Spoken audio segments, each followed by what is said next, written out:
कभी कभी जमीन से खड़े होकर आसमान पर चमकते हुए सितारों को देखकर ऐसा लगता है कि शायद हमारे इस यूनिवर्स में हमारी जमीन जैसे और भी बहुत सारे प्लेनेट हैं जहां हम जैसे ही लोग रहते होंगे, जहां अर्थ की तरह ही जिंदगी पाई जाती होंगी।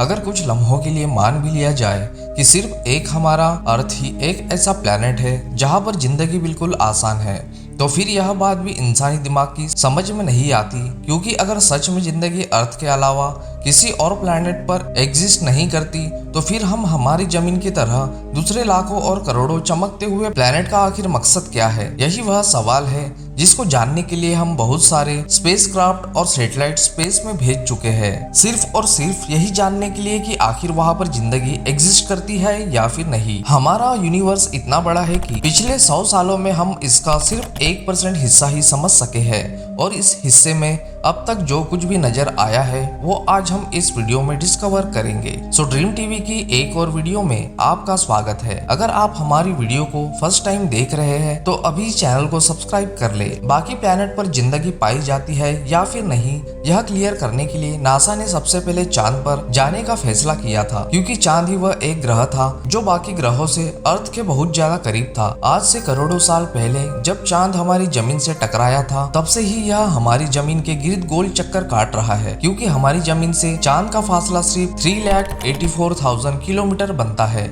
इसलिए पहली बार अमेरिका ने 21 दिसंबर 1968 में एक स्पेसक्राफ्ट स्पेस में भेजा था। इस स्पेसक्राफ्ट का नाम अपोलो 8 था, जिसे उस वक्त बनाने में 310 मिलियन US डॉलर का खर्च आया था, जिसे 3 एस्ट्रोनॉट के साथ चांद पर एक खास मिशन के लिए भेजा गया था। इन्हें चांद के गिर्द एक चक्कर काटकर उसका जायजा लेकर वापस लौटना था। जमीन से चांद की यह दूरी इतनी ही दूर थी कि इन्हें वहां तक पहुंचने में 70 घंटों का वक्त लग गया था। चांद का पूरा एक चक्कर काटकर इन्हें वहां और तो कुछ नहीं मिल पाया, मगर ये तीनों पहले ऐसे इंसान थे जिन्होंने अर्थराइज देखा था। जैसे हम अक्सर जमीन पर सनराइज या फिर मूनराइज को देखते हैं, उसी तरह इन्होंने चांद पर खड़े होकर अर्थराइज देखा था। ये शानदार इमेज उस वक्त अपोलो 8 से बनाई गई थी। उसके बाद 1969 में ठीक एक साल बाद नासा का स्पेसक्राफ्ट अपोलो 11 पहली बार चांद पर लैंड हुआ था, और कमांडर नील आर्मस्ट्रॉन्ग वो पहला शख्स था जिसने चांद पर पहली बार कदम रखा था। ये जो वीडियो क्लिप आप देख रहे हैं ये उसी वक्त की है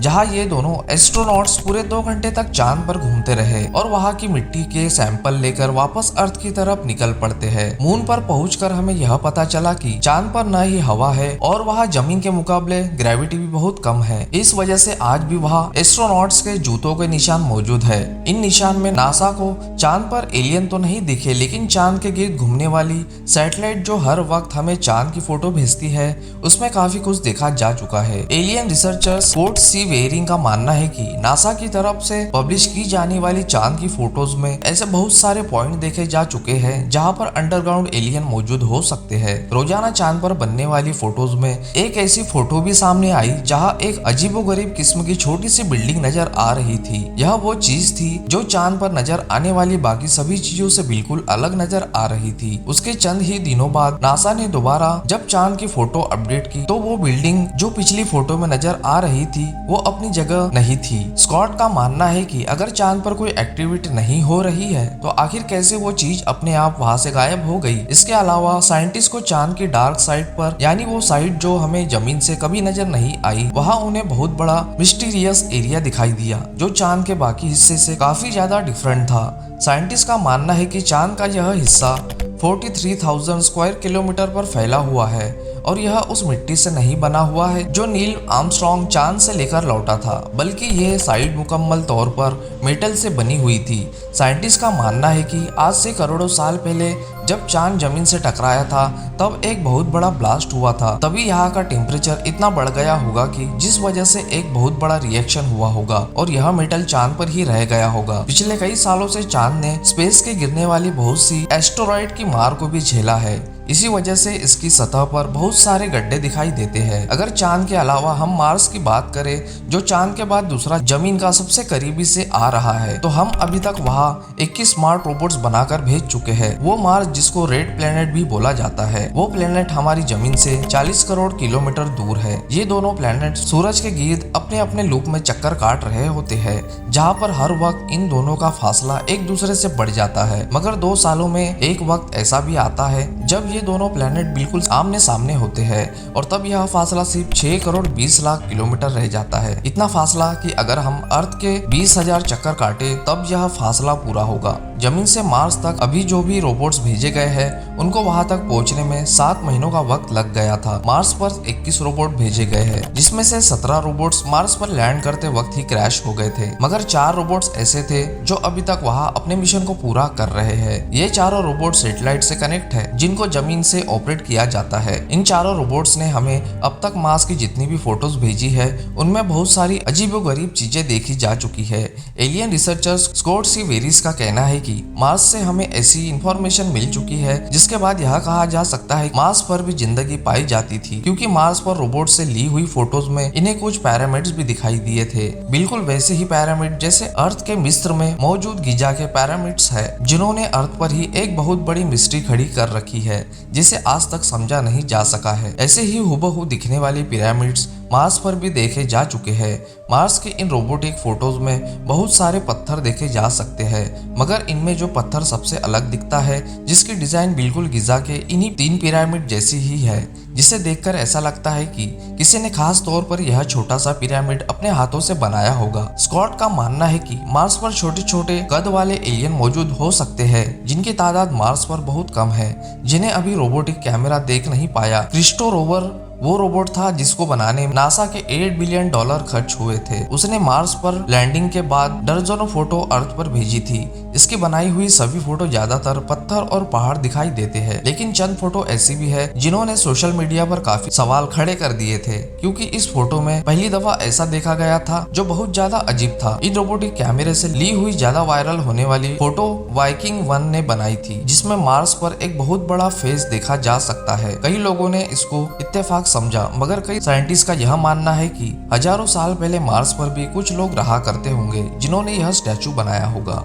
2015 में क्रिस्टो रोवर की एक और फोटो बहुत तेजी से हलचल मचाती है, जिसमें मार्स की सतह पर एक हड्डी पड़ी हुई दिखाई देती है। इसको देखकर ऐसा लगता है कि जैसे ये किसी छोटे हाइट वाले एलियन की बहुत पुरानी हड्डी थी और वक्त के साथ साथ पूरी तरह से ये गल चुकी थी। लेकिन 2016 में मार्स से आने वाली इस फोटो ने सबको हिलाकर रख दिया था, जिसमें मार्स की सतह पर एक खोपड़ी पड़ी हुई देखी जा सकती है। इसको देखते ही एलियन रिसर्चर्स का पूरा यकीन था कि मार्स पर कुछ सालों पहले एलियन रहते थे या फिर यहाँ अभी भी एलियन का बसेरा है, और यही बात नासा ने भी डिक्लेयर कर दी थी कि मार्स पर किसी दौर में जिंदगी मौजूद थी। अभी इसी फोटो पर रिसर्च हो रही थी कि मार्स पर क्रिस्टो रोवर की एक और फोटो ने नासा के सभी साइंटिस्ट को पूरी तरह से उलझा कर रख दिया था। इस फोटो में ऐसा पत्थर दिखाई दिया जिसकी शक्ल अर्थ पर मौजूद हूबहू मछलियों जैसी थी। चारों रोबोटिक कैमरों की मदद से यह तो पता चल गया था कि मार्स जमीन से भी पुराना है और यहाँ किसी दौर में लगभग अरबों साल पहले जब हमारी जमीन पर जिंदगी मौजूद नहीं थी,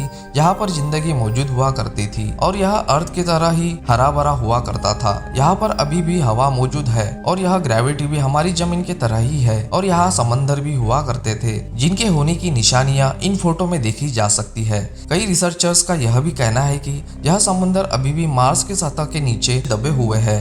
2014 में मार्स रोवर ने रात के वक्त एक ऐसी फोटो बनाई जिसको देखकर यह कहना गलत नहीं होगा कि मार्स पर अभी भी एलियन का बसेरा है, क्योंकि इस फोटोज में चट्टान के अंदर से एक अजीबोगरीब लाइट निकलती हुई दिखाई दे रही थी। इस फोटो के पब्लिश होने के बाद एलियन रिसर्चर का कहना था कि यह मार्स पर एलियन एक्टिविटी का मुंह बोलता सबूत है।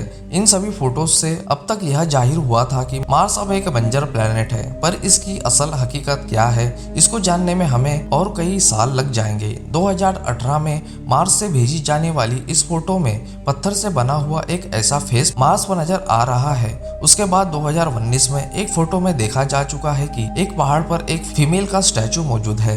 साइंटिस्ट का यह भी मानना है कि मार्स पर मौजूद एलियन हमसे भी बहुत ज्यादा एडवांस है। वो कोई ऐसी टेक्नोलॉजी का इस्तेमाल करते होंगे जिससे वो इन भेजे जाने वाले रोबोटिक कैमरे में विजिबल नहीं हो रहे होंगे, और इस बात का अंदाजा इस बात से लगाया जा सकता है कि इस फोटो में इन्होंने मार्स पर एक इंजन पड़ा हुआ देखा था, जिसके ऊपर मिट्टी के जमने की वजह से वो मार्स की सतह का एक हिस्सा बन चुका था। या तो यह कोई इंजन था या तो फिर यह कोई इत्तेफाक। उम्मीद करते हैं कि आज की ये वीडियो आपको काफी पसंद आई होगी। वीडियो को लाइक और शेयर करके चैनल को सब्सक्राइब करें और बेल आइकॉन को प्रेस करें, जिससे आने वाली वीडियोस आपसे मिस न हो। तो मिलते हैं आपसे अगली वीडियो में, तब तक के लिए जय हिंद एंड गुड बाय।